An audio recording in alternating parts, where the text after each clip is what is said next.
Second owner was somebody who really never lived here, and it was only for like a year. And so they were the third owners.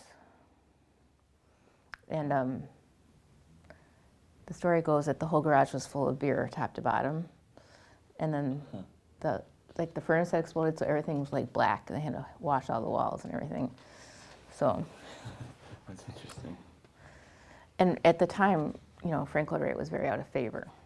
So international style was popular. Yeah. We're good now. Okay. So how many interviews are you conducting in total? As a group, we're conducting 10. Mm-hmm. Yeah. We're interested in more. We're just accepting. I think we're trying to collect the data first and try to see what kind of narrative we can. Yeah. And since we are doing the Downer Avenue, we don't have a kind of opportunity to do something very formal with the people working there. So we're gonna just like ask some questions. Oh, neat. So far we've collected several interviews from members of church members from St. Mark's. Okay, neat.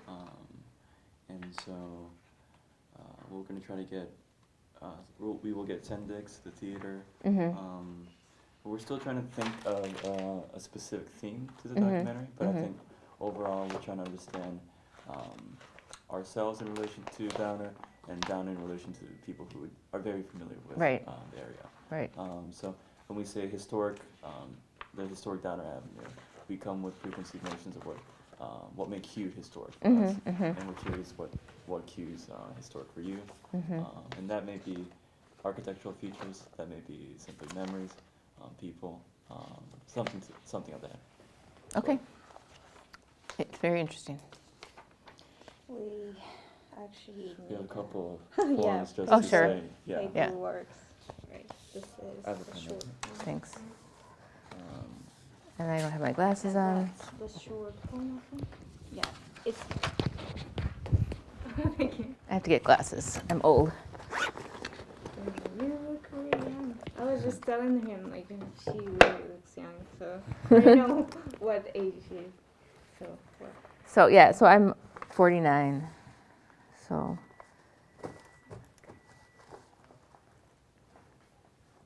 And I just. It's 19 today. So I just joined a board called Historic Milwaukee Incorporated. So it's like runs in the family. So it's about preservation group. So.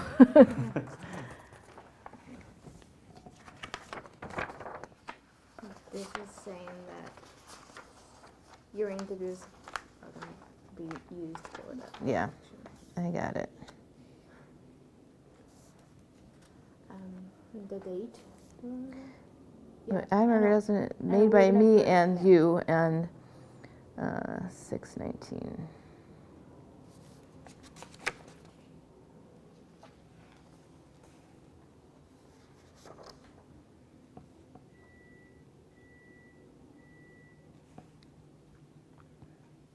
This is my home address or the address where you're interviewing me?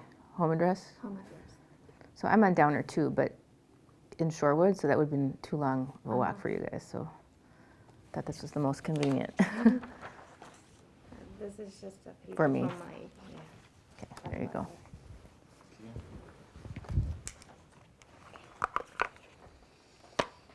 Sorry? Yeah, sure, yeah. Yeah. Has it been on? Yes. Oh, okay.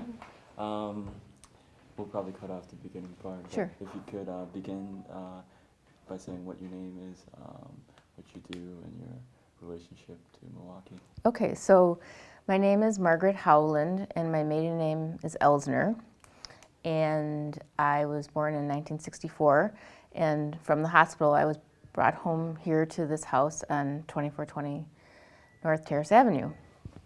And I was brought up in Milwaukee and lived in the home until I went to North Carolina School of the Arts as a senior in high school, and then I went away to college and then resettled in Milwaukee in the early 90s.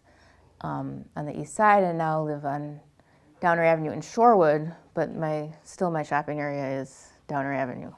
So The Downer Avenue Yeah. district. for the most part.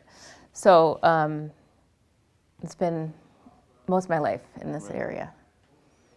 Could I ask you what you studied in college? I studied art history major, but mostly architectural history. Okay. And what brought you back to Milwaukee? Well, that's interesting. So I lived in New York after Okay. college, and I was a dancer, and I also studied graduate school for design.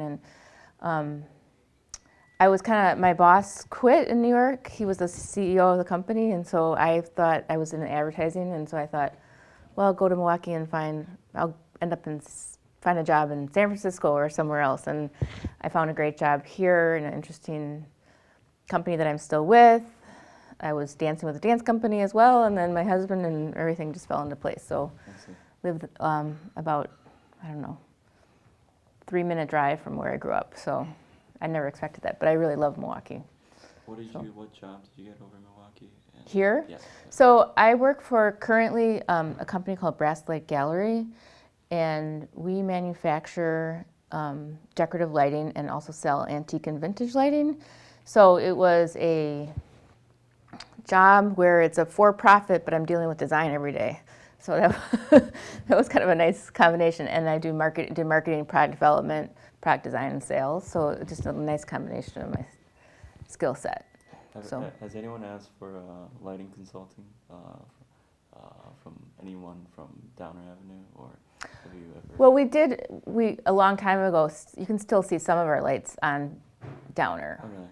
Yeah, so there's a few exterior light fixtures, and then the Boswell books, those light fixtures were purchased from us. They're old holophans, and I think they were probably purchased in the 1990s from us, or 80s. It was a long time ago, but. And when did you begin your work with They're Boswell? 93. 93. Yeah. In this neighborhood, you'll see a lot of our lighting I on the see. exterior of homes, yeah. Is it mostly, I'm assuming, residential homes? Are they the biggest clients? 70% residential, 30% commercial. Sometimes 60-40, but depends on the year. Mm-hmm. So if we could ask a couple of questions about your memories of your childhood. Sure. Downer. So, there's a couple things. So, the nice thing about Downer was very early on I could walk there. Downer was the only big street that I needed to cross, and it had a stoplight. And I used to walk to Maryland Avenue past Downer, Maryland Avenue School.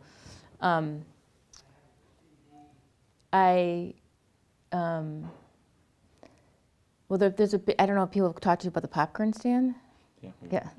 So the popcorn stand was a big destination for us, and 5 cents, and you can get a nice little bag of candy, and 10 cents an even bigger bag. And I remember, like when I was little, my brothers and sisters had to hold me up to be able to see the candy, even though there was a step going up there.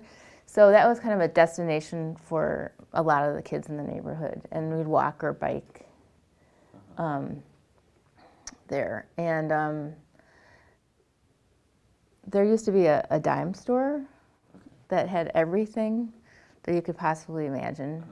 And then there wasn't just one bookstore, there was 2 bookstores. And rather that Harry's Bar and Grill is, in that building, there was a bookstore, and there's a woman, Jeanette, and she had a little dog. But it had a wood floor, and it smelled a certain way, that building. It was just, I'll never forget it wasn't really a bad smell, but like books. Right. And boxes, and she had one of those ladders that kind of creaky and it was floor to ceiling books, and she'd know where everything is. And I also, one of the things about Sendik's is, so my grandmother shopped there, my mom shopped there, and I was basically on my mom's hip going through there as a kid. So I knew most of the clerks by name, most of the well, the ownership by name, and it was a really good store back then. And I'd go, so my grandmother was still alive, and she would go shop there, so I'd go with my grandmother. My grandmother actually got a ticket at like 80 something for jaywalking because her car was parked across the street with grocery bags from Sendix. Only in Milwaukee. The other thing, there used to be 2 drugstores on either corner, and kind of like the families were divided, but some went to one drugstore and some went to the other. And all these places, like the drugstore, and there was a little shop that was, I'm gonna forget the name, that had like crystal and candles and Vans, called Vans. And Vans and the drugstore and the grocery store and the bookstores, we all had accounts. So I could go and ride my bike and maybe buy a card for my mom's birthday, on account, even if I didn't have the cash. I could have the freedom to, make small purchases, and they all knew me, and, well, I know you're in Elsner, so. But so I could go to the grocery store or the drugstore and get what I needed with candy.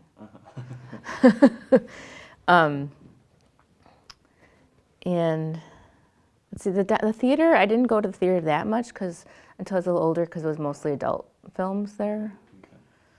Okay. There was, for a while, in the basement of that corner building, there was a place where you get phosphates. Do you know what a phosphate is? It's kind of like a soda, but they put like, it's like a soda, but it's an old-fashioned kind of soda. Okay. Is it like a glass bottle or? No, you could used to be able to get these, it would come out of a machine. Okay. But the way it became bubbly was phosphorus probably, but it was called a phosphate, and I used to do that special with my dad. When would you drink it? When would we drink it? Yeah, Well, like after dinner, like After go for it, dinner, yeah, okay. as a treat. What else? There was for a while, there's an empty space that was a place called Coffee Traders, but originally Coffee Traders was where Sendix Fish Market was, but the entrance was on Park, and it was only just big barrels of coffee beans and a grinder. No sipping there. Just buying coffee, like kind of before the coffee house movement. And we used to go in there, my dad and I, and just like smell the beans, and pick them up, and. And like, when you did these things with your father, how old were you? Probably around 9. Yeah. But we would watch, and then I think there was a Baskin Robbins before there was the Licks. There's always been kind of an ice cream place in that corner next to the theater. So we used to often walk in the summer for an ice cream, the 2 of us. Your brothers and sisters? Well, so my brothers and sisters are 6, 8, and 10 years old. 6, 8, 10, and 12 years older than I am. Okay. So yeah, they would too if they were home, but high school and college, and so it was, that's the thing, is that we did drive. There's a lot of groceries, but there was a lot of walking, and a lot of independence. Are a lot of memories connected to your father in relationship to Downer? Well, yes, except for my mom, every day. I mean, every couple of days I'd be at Downer, grocery shopping or stopping for some milk. And there used to be a Century where another store, there's 2 stores, Sendix and then Century where the drugstore is. And we knew everybody there too. But, so the Century, we used to get all the, like, not so good like raisin bread or toilet paper, essentials, canned goods, and then at Sendix we'd get all the fresh meat and fresh vegetables. Okay. So there was well, it was, price difference, but also, one was more practical. And the Sendix, when I was like 13, this woman, Jill Heavenrich, who lived right there, I took a cooking class, and we would go there. We went there, and then the grandfather, he showed us how to figure out if, like, how do you know fresh fruit or like a good cut of meat, and he was willing to do that. Like, you could go in there and he'd say, no, that's not good, take this one. Instead of trying to sell you their stuff that was going bad, he would sell you the best of the product. And how do you think that changed? Why, or how did that make you feel? Oh, how did it make? Those small interactions where. It made me feel like, I belonged, and it made me feel like I was kind of being brought up by a whole community of people. And so when my daughter was little, like, they let her go on the cash, like, they used to let me help out, or, I used to be able to touch the cash register. And so my daughter was little, it has some similar feeling, and they let her, like, go on the announcer and say, we need to check her on 4. But so it was very much like I was being brought up by, and the different people would know, like, would have, either they have a nickname for me, or they let me help bag, or they let me help push the cash register. And so it really made me feel like I was being brought up by a community of people. And the Vans, those are the people that own that little kind of gift shop. They knew me by first name and would help me pick stuff out for my mom. Do you go shopping with your daughter then? Over in Downer? Yeah, and my son. Yeah. So now it's a different card shop, and I still know Lynn. And so it's interesting, Lynn at the Paperworks, she's known my daughter since she could walk, which was 7 months. Okay. So it's kind of a similar relationship at the same place with a vendor and seeing a kid grow up. So that's kind of special. For me, it's special because I see the generational thing. And then my mom moved into the neighborhood when she was 5. Have you gone with your mother and your Oh, yeah, and yeah. your son? Yeah.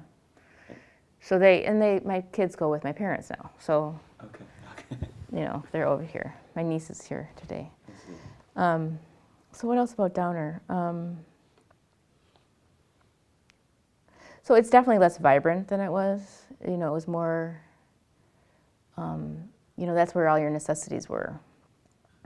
And so now, there's kind of a chain restaurant and a chain drugstore, and there's still some of the privately owned small businesses, but not as much. Oh, there was also a hairdresser, and my mom's name was Leota, her hairdresser. So, I would walk, and I just go in, and I'd be walking down there, and I just go in and say hi to these people. You know what I mean? Like, oh, there's Leota. So I was, 6. I'd go in the door and say hi to them. I see. And so, because I remember that too, like, I'd be waiting for my mom getting her hair cut, and she'd put me under one of those big blowers, I mean, just for time, or maybe I used to, like, sweep, she'd let me sweep the hair, and stuff like that. So there was a lot, I mean, getting your hair done, shopping, drugstore, and it wasn't until, like, the 70s that, like, things really started changing, I think. If I could ask you 2 follow-up for that. Sure. What do you think vibrant? What do you think? What do you mean by it's no longer vibrant? The term vibrant, and also when you speak of change. Oh, you're something else. Hi, Mom. What do you think you mean by change? So there's a lot of empty storefronts on Downer now, and there used to not be empty storefronts on Downer.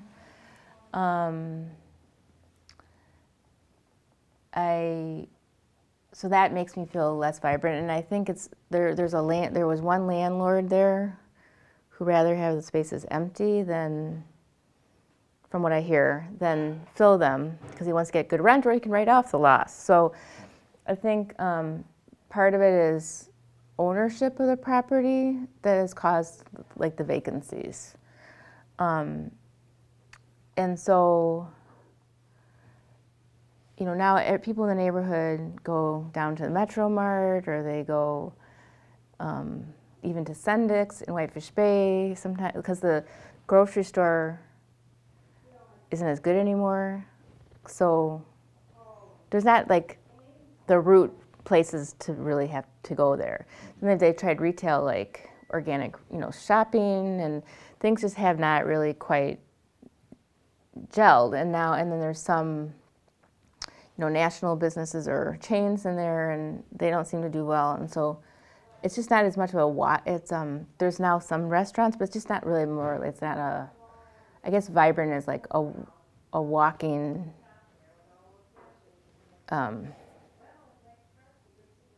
Place. I mean, there's people there because of Starbucks, but it's just not quite. It's not a necessity to go there.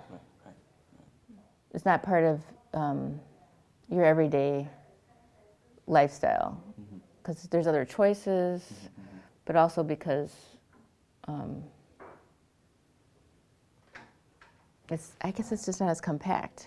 I mean, if you need a twine, there's a dime store. If you needed a ball, there's a dime store, So now CVS has a lot of those things, but it's a big chain, so.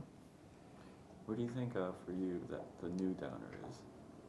If Downer isn't getting your attention or isn't,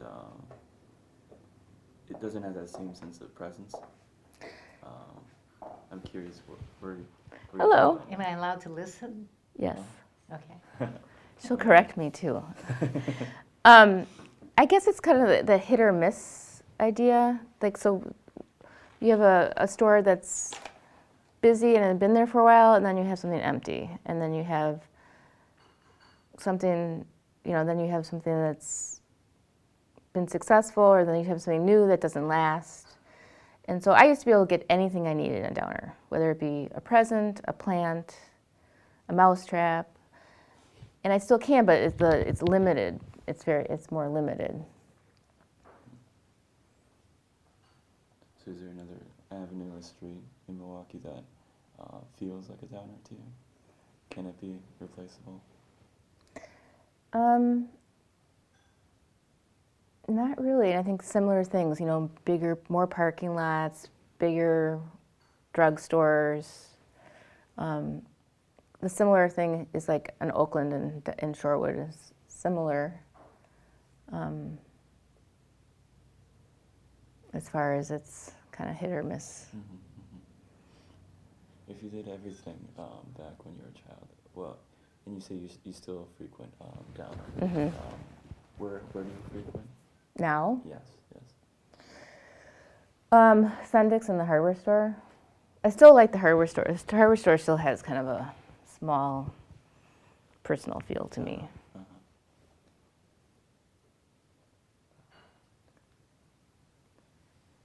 So is there a specific person you were talking to in the hardware store?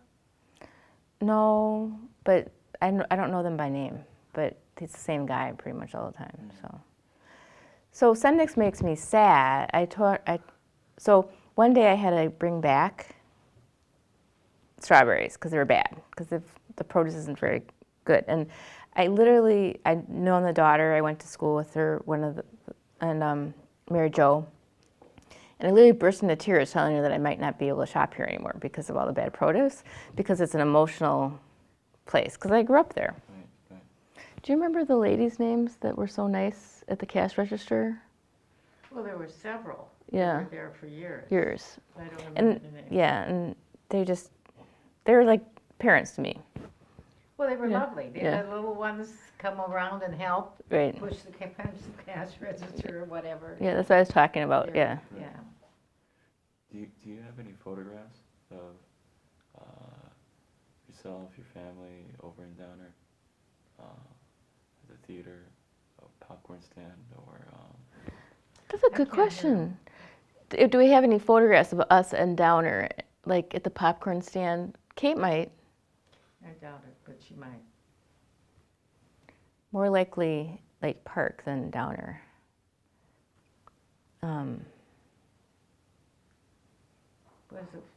Was the Film Man store still there when you were in? Oh, the Film Man store was great. That was right next to the dime store.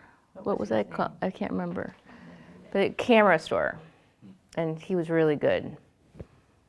Yeah, this whole, I don't want to interrupt, the whole thinking this whole process makes me realize how all these big stores have taken over that wonderful feeling of, you know. So basically Downer Avenue stayed much longer, I think, than other places with all the different little stores. From when you were little, you probably don't remember the fish store and the candy store. I mean, slowly Well, I they do, but disappeared. yeah, but in the 70s, I think it really started changing. Yeah, so it's a substantial change, really. And I do think there's something about the people who own the real estate. Well, yeah, the real estate owner is a bastard. He owns a lot of property around here, I see. and he raised the rates just enormously, so. So people couldn't make a very living. few small businesses could afford to be there. That really was bad. So, I do still see friends and family and acquaintances that I've known. And it still is community to me, but it's just not quite as, it's less like family. Right. Not quite as, more hit or miss, I guess. There's a neat story where a friend of mine's, or friends of ours, the dad had Alzheimer's, and his wife would bring him back to Sendix just to walk around and to Downer Avenue to feel comfort. That was Bud Campbell. Kay used to bring him back to. Really. I think this is, I'm curious how you would answer this question. We asked this same question to the church members yesterday, and many of them were very much attached to Coffee Trader, and how bustling it was, and how this was like the go-to place to meet people. But I asked them, we have Cafe Hollander now and Starbucks, and in terms of need, they satisfy what Coffee Trader once provided: coffee, outdoor seating, a social place. But what do you think about? What do you think made Coffee Trader or any other place that's now replaced by a corporate, large scale, a chain that's now replaced by a chain? What do you think is lost, and why don't these chains feel part of the community? So, I think, when Coffee Trader was there, it was the only go-to place. There weren't as many restaurants in Milwaukee. There weren't any coffee chains. There was no Altera. There was no, nothing. So it was the first, and that was, like I said, when it was around the corner, they only had barrels of beans. So it was really its roots were really in the retail coffee industry, and then it morphed into something different. But it was unique because it was the only place that you could go hang out and just have a cup of coffee or a whole meal. So it was unique then. Now it's not unique. And so Starbucks is on every corner, and it may be a very comfortable place to meet people, but it's also on every corner, and it's not unique. So I think that's part of it. And that corner place just doesn't have that great food. What's it called? The restaurant. Cafe Hollander, Oh, yeah. yeah. So, and that, when that was really big, so that building burnt down. Cafe Hollander. No, the Coffee Trader, Okay. and then it kind of rebuilt, and it had like several stores in there in addition to the Coffee Trader, like a clothing store and a dance, like a candy store, a dance studio, like a exercise place. And so that was kind of that actually changed Downer in a big way also, because it was kind of that was probably in the 70s, yeah. it was a kind of a new idea to have these like inside malls. It was like a mall. And so to me, even that having a big new building on Downer, which it was then and now vacant, well, not quite vacant, but was changed Downer a lot. Just that one building being built, which is like in Shorewood, we have this big apartment building being built. It's not that big, but it's not set back, and that's going to change the feel of the landscape too. Right.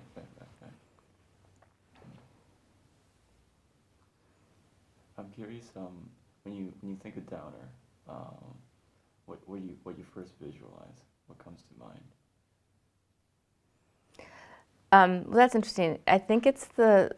I don't even know if it's still there. There was a barber's pole on the corner of Bellevue and Downer. Is it still there? Gone a long time ago. Yeah, and then the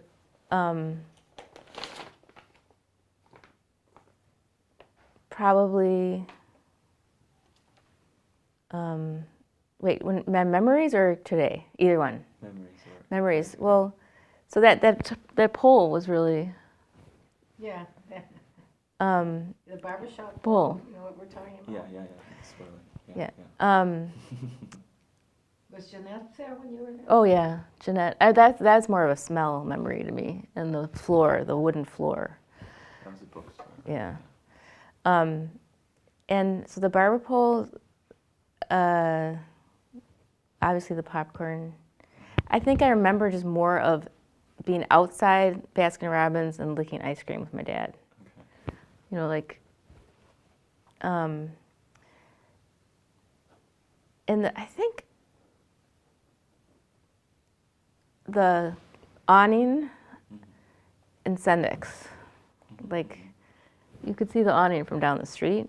Do they still have an awning? I don't think. They used to have an awning. There's a new awning now over that restaurant.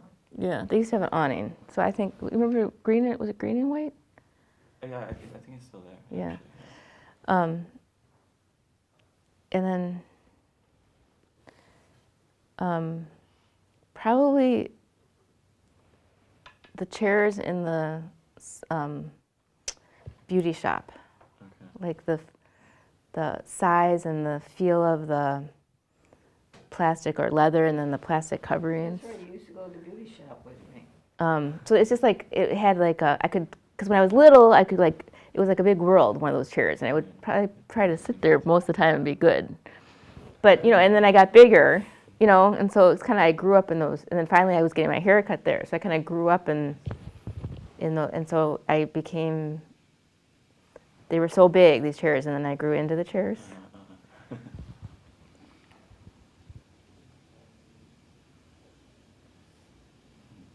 Why do you think you remember these specific things? Like why the barber pole? I think the barber pole was the block that so we were a little bit south. That was the block that had that one block between Park and Bellevue was where most everything was that I most often visited, but a little bit south too. But that was the block that was mostly our destination. So I kind of knew, well, here we are. Okay. We're at Downer now when we hit Bellevue and Downer. Like, now we're here. Mm-hmm. So it was kind of like a greeting to me or something. Okay, yeah. And the barber's name was Mr. Malarkey. And my dad had a saying when somebody was lying, "Oh, that's a bunch of malarkey." So my older brother used to think that my dad was always mad at the barber. Do you remember that? I just remember that term from the election. Yeah, right. Yeah.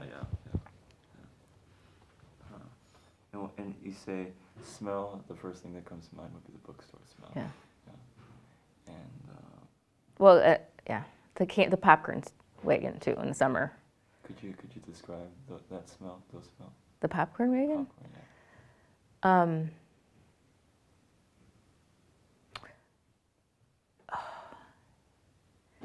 It was not like the popcorn you smell at a theater today at all. Okay.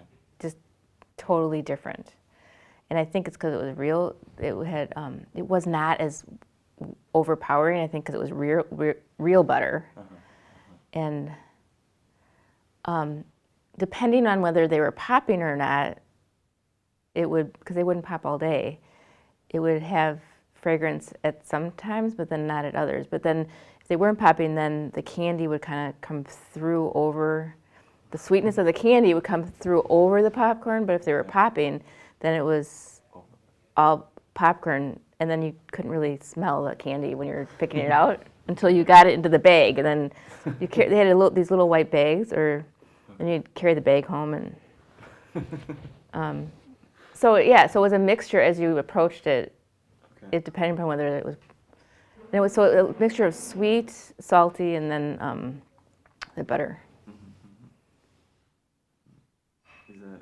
And it was hot in there. Those guys were hot in there. You remember how hot the people that worked in there Yeah, were usually really hot? And how did you know? How did you know that they were hot? Because they were sweaty and there's a fan. Okay. Because it was only open in the summer, you know, so. Okay. That was the other thing too, is that the day that, 'cause so you might use the phone, but not really. There's no internet and no Facebook, and so like people, it would like travel through the neighborhood. The popcorn stand's open. I went by, the popcorn stand's open. It would like travel like to the other kids in the neighborhood by word of mouth that they're open or they're closed or.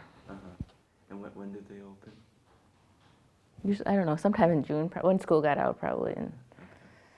And, but it wasn't really official day. It was just kind of like would spread by word of mouth. And And would this be something that you'd be looking forward to? oh yeah. And we asked permission to be able to go. I don't remember. What do you think?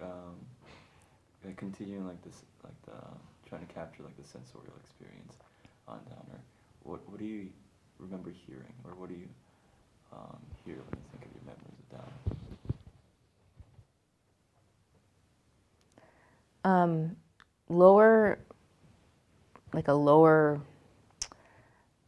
tone of motors than we have today, like a more of a like a lower tone.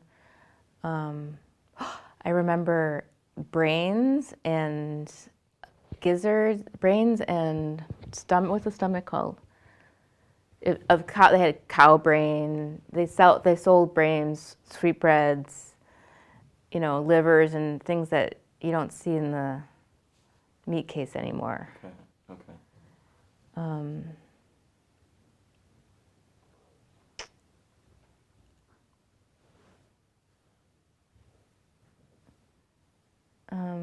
What other sounds and scents? Well, the Sentry was always more colder and more hard and clean, kind of smelled like a cleaning fluid, whereas Sendix always smelled more like food, like fresh food and pineapple and. Oh, and the best thing we used to do at Sendix is if you're lucky, they had a fresh squeezed orange juice machine. If you're lucky, they let you throw the oranges into the machine. Do you remember that? Yeah, I forgot about it. So it always smelled like orange juice in there as well. And one time, thinking about Sentry, there was this Kareem Abdul-Jabbar was a big basketball player, so he played for the Bucks for a while. And he lived in the neighborhood, and I remember, so they had these high shelves, and I could see his head over the shelf walking through the aisle, because he was taller than the shelving units at the grocery store. Oh, you saw him. So yeah, so his head, like my brother's like, look, there's Kareem Abdul-Jabbar. I'm like, no. And he was in the other aisle. Oh, wow. And then I came up and I stood next to him, and I was probably up to his waist. Wow, I see. But it's funny, I don't remember that somebody used to give me a sucker. Who used to give me a sucker? I'm trying to remember. Well, the coffee smell at the old coffee trade around the corner, and Right. sounds.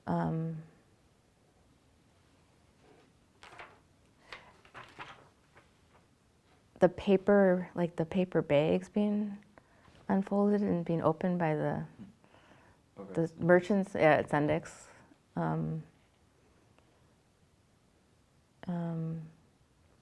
I felt like there's more open windows. I had this feeling that I heard more birds and outdoor in the summer than I do today.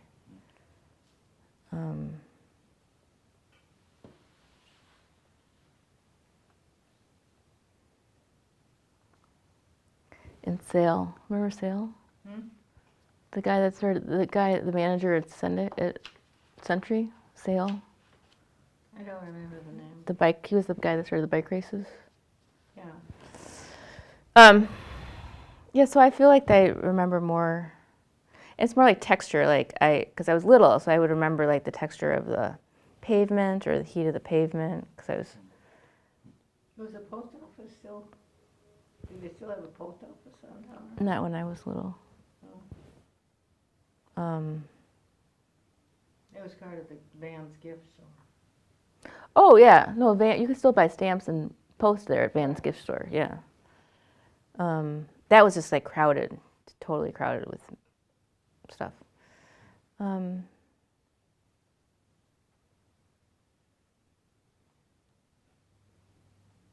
I don't know. That's about it.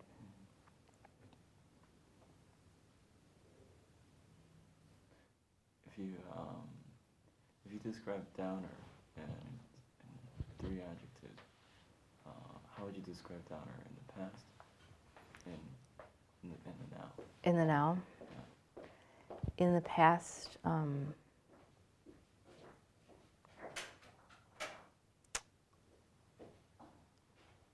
friendly, reliable, and warm. And could you explain a little bit more for each term? Everybody, say you said hi to everybody you saw, whether you knew them or not.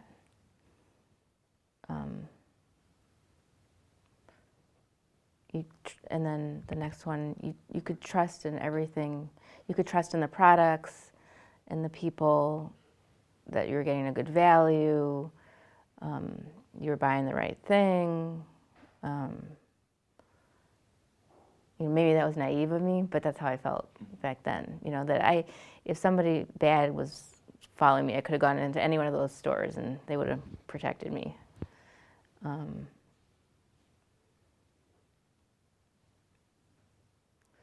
And warm. Warm is kind of friendly, so maybe there's another one like that. I think instead of warm, I'd like to say condensed. There's like more shops than I can even remember in those small, 2 blocks or. How about now? I would say fragmented. I'm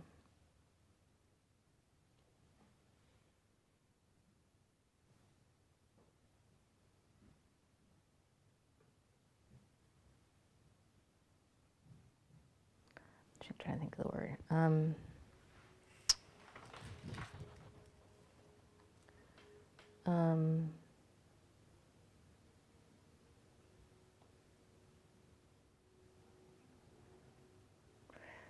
I don't know if I can do it. I kind of feel like it's there's no kind of a confused identity, like identity crisis. I know that's not an adjective, but No, that's great. And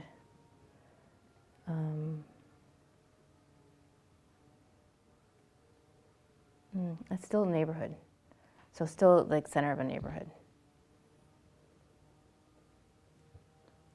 And if you could explain So what was the first one? fragmented. Fragmented. And again, I think it's the kind of the spread of having Starbucks way down there and a little bit of activity right around the drugstore and the next block, but kind of, I think people more, I don't think people, you used to go over there and you could spend a long time, like they're going to a destination instead of to the shopping neighborhood. They're going to the store or going to eat, but they're not just going to Downer. It's more like individual units instead of one big destination. Cohesive, yeah. What else did I say? Identity crisis. Oh, yeah. Does it want to be hip? Does it want to be a neighbor, a shopping district? Does it want to be organic food? Does it want to be salons? Does it want to be neighborhood bookstore versus coffee chain? Is it serving the community around it by walking, or is it just serving walking in general? Oh, that's great, yeah.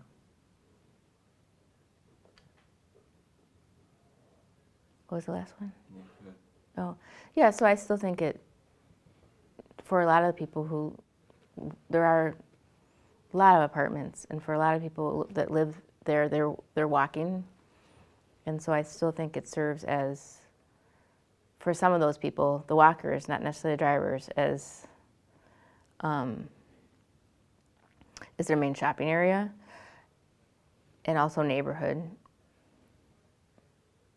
And it does, you still see my parents or other people walking to the theater, choosing that over getting in the car and going out to some mall. So I do think it's, as far as neighborhoods today in cities, it still is kind of a heart of a neighborhood, or is the heart of a neighborhood. Whereas in rural areas, you might have the school or the church be the heart.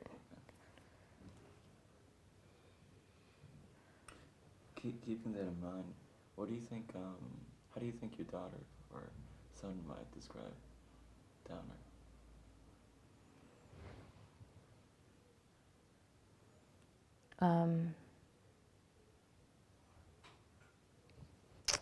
Somewhat similarly to me, but they definitely don't have that experience of biking there, and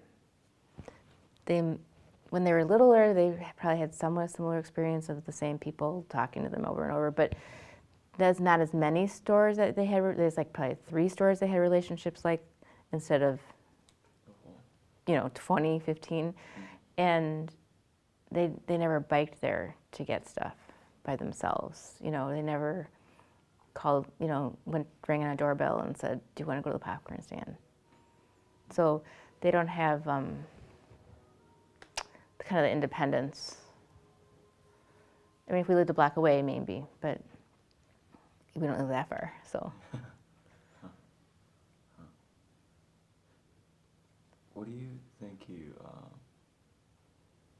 do you fear for more, do you have any concerns about future changes to Downer? How do you feel about it? Well, yeah, I mean, as I told you, I'm sad about, I feel like I would fear that Sendik's will go out of business because it just seems like it's going downhill. And that's kind of the mainstay there.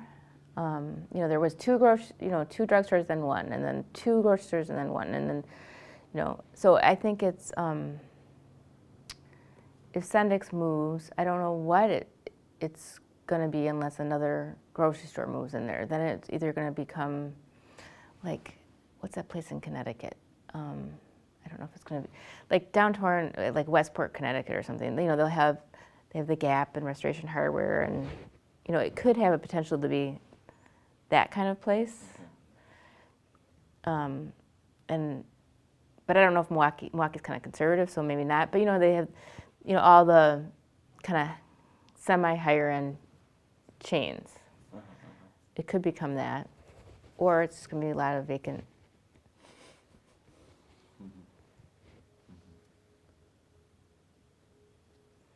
I don't really see a resurgence of small privately held gift stores, and that's my work phone, sorry.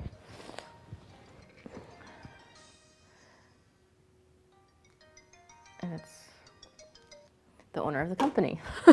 It just turned off, it's okay. Okay. So, my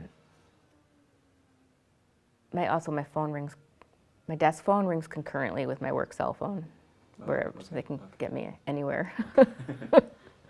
So anyway, so I feel like I don't want it to become a ghost town, and that's really important to me, just kind of emotionally. So there is definitely emotional attachment. This is where I grew up, Right. where I saw my parents' friends, or my neighbors, or my teacher, or...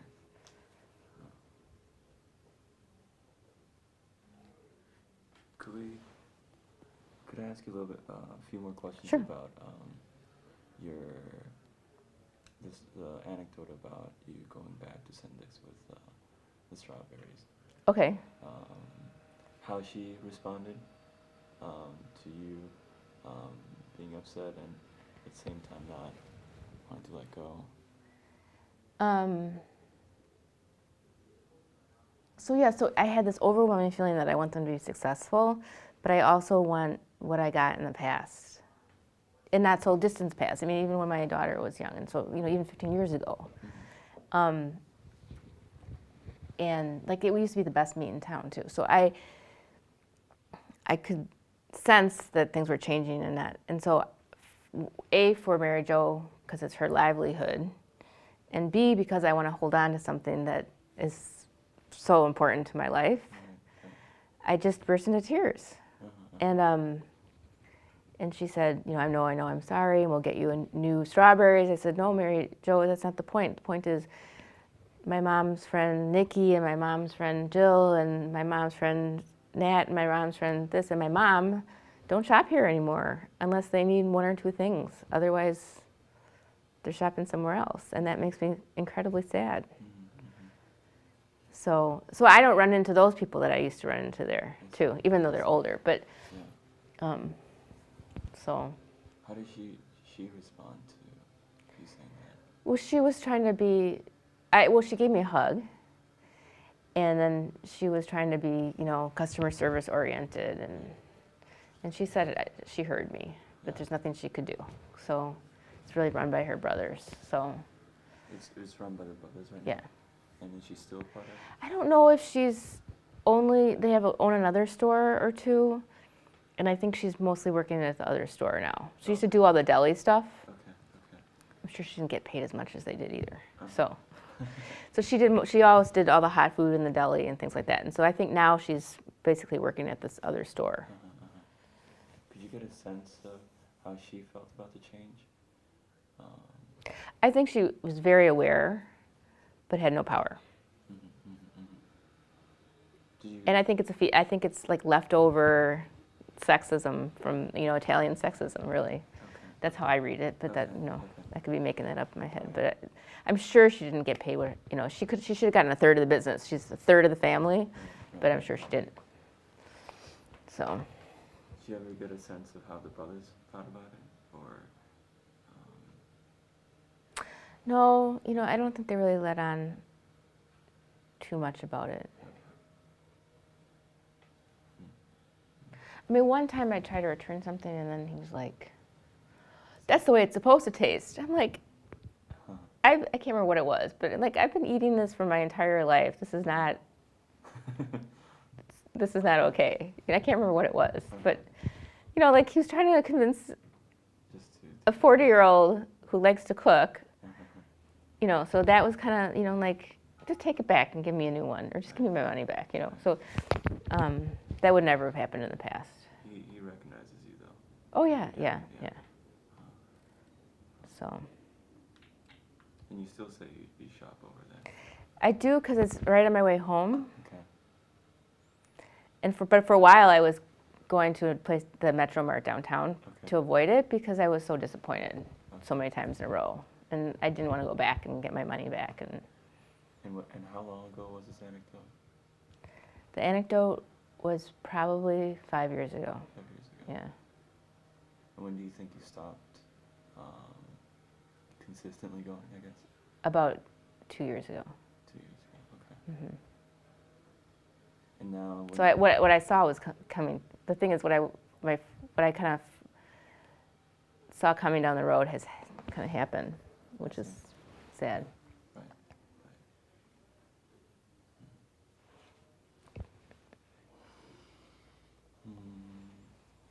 And I think it's also so I miss the employees that, like the really good butcher that was there for 30 years, so it's also being able to afford a real butcher, and people who stay there, yeah. Do you recognize anyone still there? So, brothers. Yeah, the brothers, and then Outside of Cindy. so some of the kids that have been working there for a couple years, and they move in and out through college. They'll be very friendly, and I'll talk to them, but not like the women that work there for 30 years or 20 years. It's just not the same. Right. You know about their lives or their problems, or they're in a hospital, or they see your baby born. It's very different. Yeah, so it's the affordability to be able to afford employees that are adults that will be there for a long time, like make a living at being a cash register, or at a cash register or stocking bread or so. This is a little bit tangential, but why do you think there is a transition, or why do you think there aren't long-time employees anymore in this neighborhood? I think it's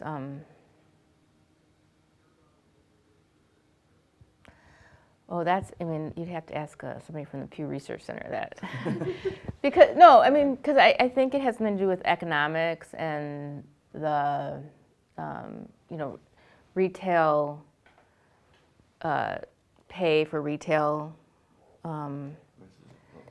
Yeah, what it used to be, how much you get, because how much people get valued, the cost of living. I think there's a lot of variables there. I think if you're successful and you can afford to pay somebody more, then they're going to stay. So. Do you take part in I saw a banner for the Downer Bike Race. Bike race, Yeah. Are there more events like that to kind of Seasonal. yeah, coalesce seasonal? the neighborhood? Exactly. Yeah, well, there's the Strawberry Fair.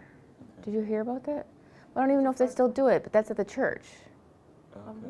You should They- ask We they- heard them. about the pumpkin. They do the Yeah, pumpkins. yeah. They used to also have a strawberry fair in the spring. We always got our pumpkins at Sendix, though. We never got it. Okay. Um, And do you still? no, we go to another place. Okay. So, yeah, they used to have a Strawberry Fest at St. Mark's. So they close off that one street and have like a little, like kind of church rides and stuff like that. And the bike race was much later on, but it was started by a manager of Century. Okay. So it was a neighborhood idea.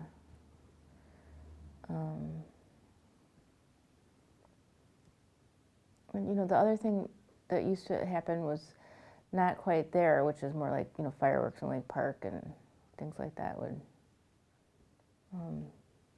be not really oriented on that street right there. Would Sendix be, quote unquote, what feels old to you now, I guess? Like run down old, or Part of what you experienced before. What would be well, the Sendix has closest? not changed that much. Okay.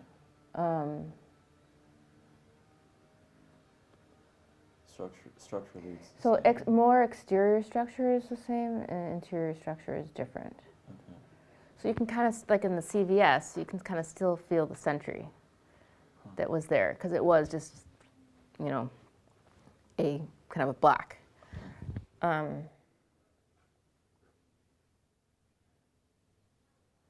it be is the layout somewhat similar? Yeah, Yeah. yeah. The meat counters were in the way back to the west, and then they had all the checkout was in the front. and the doors were on the right, near where they are now.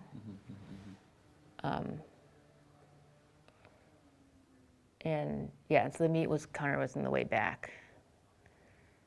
And then they had like a, I can't remember exactly, but they had like the manager station. It was kind of up a little bit somehow, like like you had to step up behind a counter. Do you still see that, or that's probably gone? Yeah. So yeah, so then all the aisles were facing east-west. Okay. And it is still correct. What? And it's still east-west. No, it's north-south. North and south. Yeah. Okay. Yeah, so exterior has changed, except for that one where the Coffee Trader, the big restaurant was. The exterior is pretty similar, except for the parking structure. Okay. Yeah. No, next to the parking structure behind, across from the theater. Oh, Yeah. that one. Yeah. So that's the biggest visual change to the block. Final two questions. Sure. What are your current ties? What would you say your current ties are to Downer? In terms of. A really new one is that my kid's pediatrician is above where Basel Books is. So that's very, that's a change. But there was always like some dentists and things like that in those. But, and then I think Boswell Books, because it's the only bookstore nearby, and then it's not a big chain. Paperworks, because I know Lynn personally, and I've known her since I was, 9. And she was very, did my wedding cards and, knew my kids growing up, and I went to school with her kids. So, and then the hardware store in Sendix.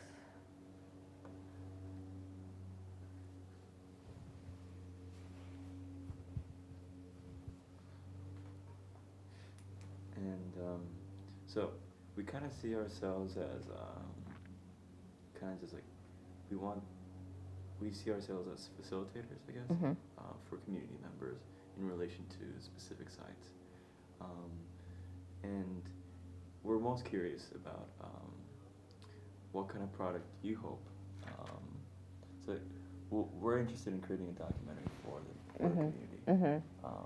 So we have experience with film production, photography, and such on. And we're curious, what would be important for you? What would you like this documentary to be like? This short documentary, but. You mean, what would it address, or what would I like to see in the future of Downer, or? What would you most appreciate? What would you like this documentary? I never even thought of that. I think it would be, if I could, because I realized talking to you how much I haven't thought about in so many years, is to capture a slice that is fading away. That like to see, like I remember some places so well, and then like the dime store, not quite, and to see, and my perspective is in these places I was really little, so it was it was bigger and at a different vantage point. Like when I'm saying close to the sidewalk and feeling the heat of the sidewalk, I can, or I can remember riding in the grocery cart, or standing in the grocery cart and my mom pushed me, and then finally being able to actually push the grocery cart. So those are very, very physical things. But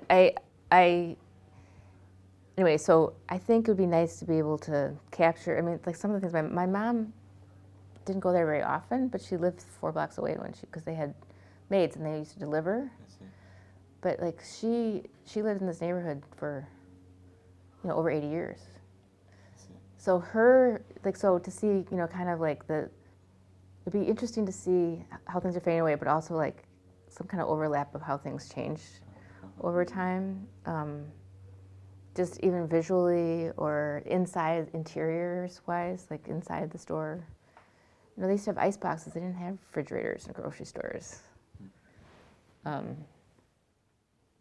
used to allow you back to look at your meat, like the hanging there, you can't go back there anymore. Do you know what I mean? Like just like all kinds of, So to see to kind of see how the experience changed, from my mom's time for people that live there, work there, kids, adults, how because the inside without any air, there was no air conditioning. When, that was a very different place with windows open and every store shut up for air conditioning.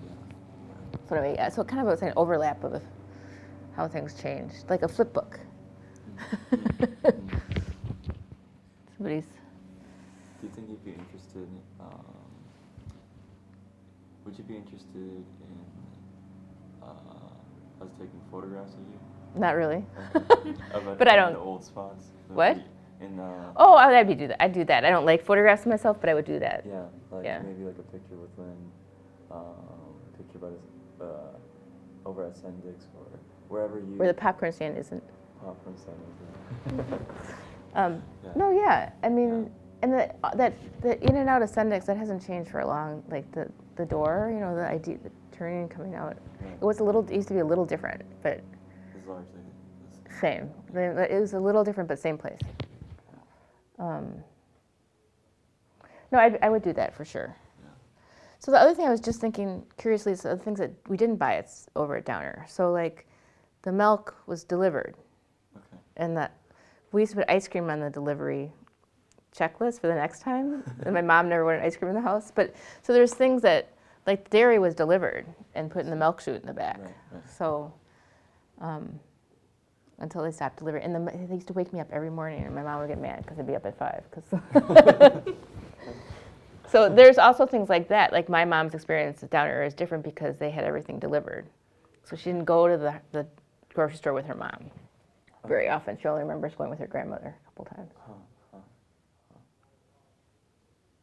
And you're, okay, right, okay.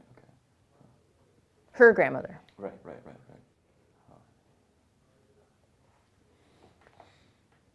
So it's another 80 years more. This is really interesting. Thank you for your time. You're welcome. It was fun. Brought back have memories. a final Sure. question.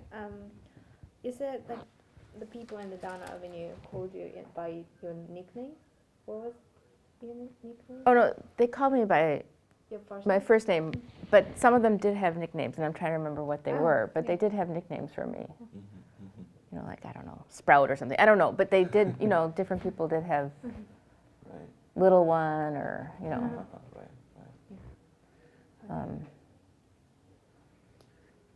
That's great.